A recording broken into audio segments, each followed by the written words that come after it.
Hello बच्चों, good morning. कैसे हैं आप सभी? आशा करता हूँ कि आप सभी अच्छे होंगे।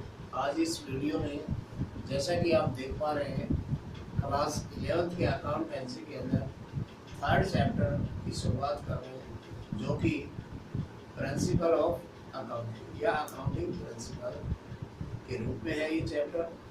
तो इस चैप्टर के ऊपर हम चलने से पहले ये बताना चाहेंगे कि जो हमारी अकाउंटेंसी का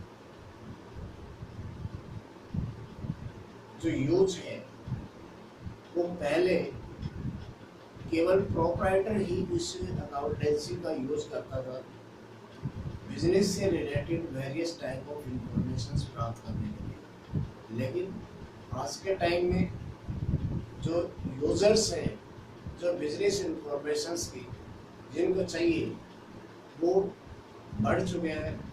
जैसे कि क्रेडिटर्स है, प्रोप्राइटर के साथ साथ क्रेडिटर्स है, बैंक है, साथ में इंटरनल यूजर और external users, various type of users हो गए, जिनको की जो इंफॉर्मेशन है बिजनेस से related various type of information वो चाहिए, जो उनका उसमें इंटरेस्ट होता है। तो उसकी पूर्ति किस प्रकार से होती है?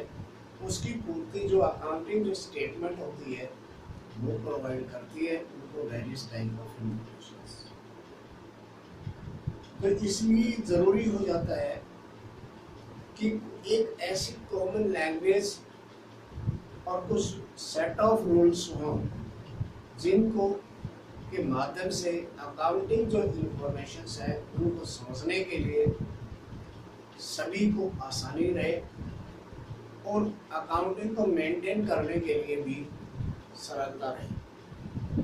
क्योंकि जनरली एक ऐसी भाषा को तैयार किया जाता है जो वर्ल्ड के अंदर सभी उसको आसानी से समझ सकें, जिसे हम अकाउंटिंग लैंग्वेज के रूप में देखते हैं। जो रूल्स और जो अकाउंटिंग लैंग्वेज जो तैयार की जाती है वो यहाँ पे उसको हमने एक कॉमन नाम दिया है, जिसे हम यहाँ पे जनरली एक्सेप्टेड अकाउंटिंग प्रिंसिपल के रूप में देखते हैं। ये जो जनरली जो अकाउंटिंग प्रिंसिपल जिनको GAAP के रूप में जानते हैं, इनको डेवलप कैसे किया जाता है? तो इनका जो डेवलप होना वो एक तो कई बातों के ऊपर निर्भर करता है। एक तो इनकी यूज के ऊपर, दूसरा इनके रीजन्स, एक्सपीरियंस, हिस्टोरिकल, जो प्रेसिडेंट है, जो स्टेटमेंट ऑफ इंडिविजुअल्स, जो प्रोफेशनल जो बॉडीज हैं, और साथ में जो रेगुलेशंस ऑफ गवर्नमेंट एजेंसी के प्रयासों, सामूहिक प्रयासों से इसको रूल्स और जनरल लैंग्वेज ऑफ अकाउंटिंग है उसे तैयार किया जाता है, जिन्हें हम कॉमनली GAAP या प्रिंसिपल के रूप में देखते हैं। यहाँ पे आज इसके साथ साथ ये तो हमें जानकारी होगी कि अकाउंटिंग प्रिंसिपल क्या है।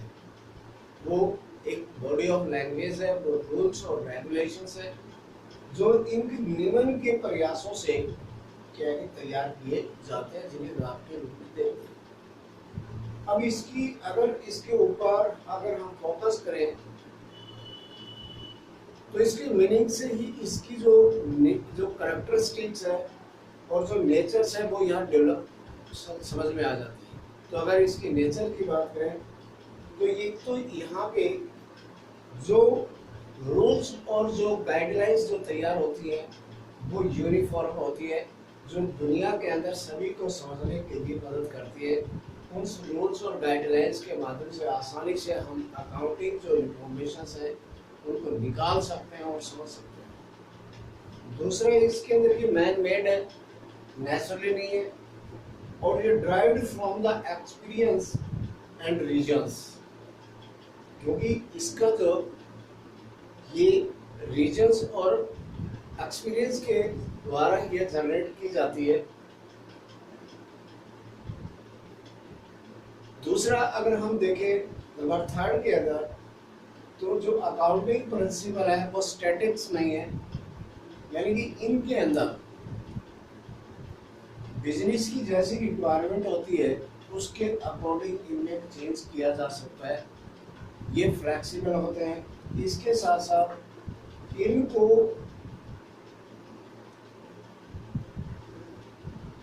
अकाउंटिंग इंफॉर्मेशंस के लिए यूज किया जाए, ये जो डिपेंड करता है 3 बातों के ऊपर। एक तो रिलेवेंस होने चाहिए, ये जो रूल्स और जो रेगुलेशंस जो तैयार होते हैं ऑब्जेक्टिविटी इनमें पाई जानी चाहिए और फिजिबिलिटी इसके अंदर पानी चाहिए, तभी कोई रूल्स है वो एक्सेप्टेबल होता है, तभी वो रूल है वो उसमें इम्प्लीमेंट हो पाता है। आगे बच्चों हम देखते हैं कि नीड ऑफ अकाउंटिंग प्रिंसिपल हमें क्यों महसूस होती है, क्योंकि एक बिजनेस के अंदर वेरियस टाइप्स ऑफ इंफॉर्मेशंस की जरूरत होती है और उन्हें इम्प्लीमेंट करना होता है।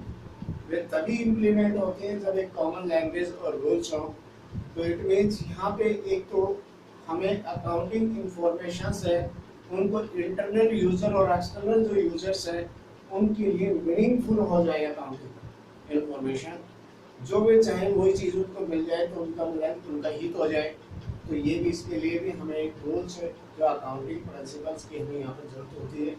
दूसरा जो बिजनेस की है, अगर कपड़े का बिजनेस है हम कर रहे हैं तो उसके साथ साथ दूसरी जो फर्में भी कपड़े का व्यापार कर रही है उनके साथ कंपैरिजन करने के लिए कि हमारी जो रिक्वायरमेंट है इंफॉर्मेशंस की कि हम कहाँ पे स्टैंड कर रहे हैं, हमारा बिजनेस जो है वो किस तरह से बढ़ रहा है, अगर आगे की तरफ लीड कर रहा है या बैक में जा रहा है, तो इस तरह की जो इंफॉर्मेशंस है वो हमें अकाउंटिंग प्रिंसिपल है वो प्रोवाइड करवा सकते हैं, इसलिए इनकी ज़रूरत होती है। दूसरा जो इंफॉर्मेशन जो हमारे पास होती हैं, यानी कि जो हमारे अकाउंटिंग प्रोसेस जो हम करते हैं उसके अंदर एक है कि यूनिफॉर्मिटी आए और कंसिस्टेंसी आए, ताकि उसमें किसी तरह का कोई चेंज ना हो। तो इसके लिए भी हमें इनका सहारा लेना होता है। इसके साथ साथ जो डिफरेंट जो यूजर्स होते हैं उनकी अकाउंटिंग के अंदर क्या होता है, यूटिलिटी है वो बढ़ जाती है, उनका यूटिलिटी जो होती है उसके अंदर वृद्धि हो जाती है। इन सब बातों के लिए हमें यहाँ पर नीड ऑफ अकाउंटिंग प्रिंसिपल की जरूरत होती है। नेक्स्ट जो इसमें हम जो करेंगे काइंड्स ऑफ अकाउंटिंग प्रिंसिपल कितने प्रकार के होते हैं उसकी चर्चा नेक्स्ट वीडियो में करेंगे।